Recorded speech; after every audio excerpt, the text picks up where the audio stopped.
सबैप्रति नियमित साथ र सहयोगको लागि अपिल गर्दछु। महानगरवासीसँग वाचा गरेका काममध्ये यी प्रतिनिधिमूलक काम हुन्। 31औं महानगर दिवस समारोहका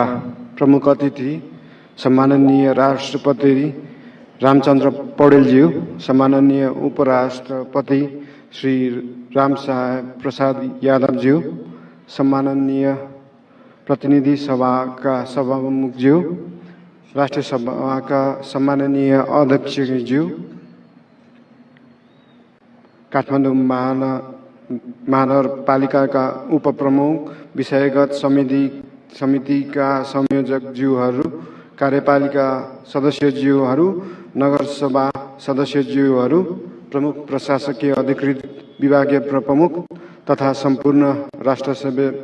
कर्मचारीज्यूहरू, विभिन्न वडाबाट सांस्कृतिक झाँकी सहित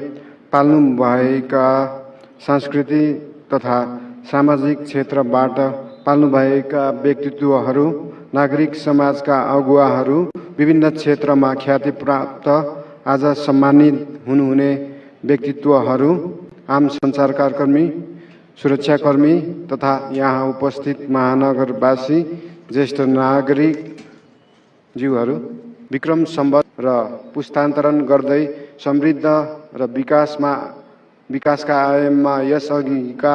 विभिन्न कालखण्डमा काम गर्ने जनप्रतिनिधि र राष्ट्रसेवक साझेदार महानगरवासी तथा शुभेच्छुकको साथ र सहयोगलाई उच्च कदर गर्दै स्मरण गर्न चाहन्छु। उपस्थित महानुभावज्यूहरू, काठमाडौँ महानगरपालिका आम महानगरवासीको सर्वोत्तम हितका निम्ति दत्तचित्तले काम गरिरहेको छ। आर्थिक विकास, सामाजिक विकास, पूर्वाधार विकास, सुशासन तथा अन्तर सम्बन्धित क्षेत्र र कार्यालय सञ्चालन तथा प्रशासनिक क्षेत्र महानगरपालिकाले नियमित काम गर्ने क्षेत्र हुन्। प्राकृतिक सम्पदा र मानव निर्मित सृजनाको संरक्षण, सम्वर्धन र प्रवर्धन गरेर सहरको सांस्कृतिक पहिचानलाई अक्षुण्ण राख्नु, शहरी स्वच्छता र सरसफाई गर्नु, समृद्धिका लागि एकीकृत पूर्वाधार विकास गर्नु, दैनिक सेवा प्रवाहलाई सहज र चुस्त बनाउनु, आम मानिसको जीवनलाई सहज बनाउनु हाम्रो दायित्व हो।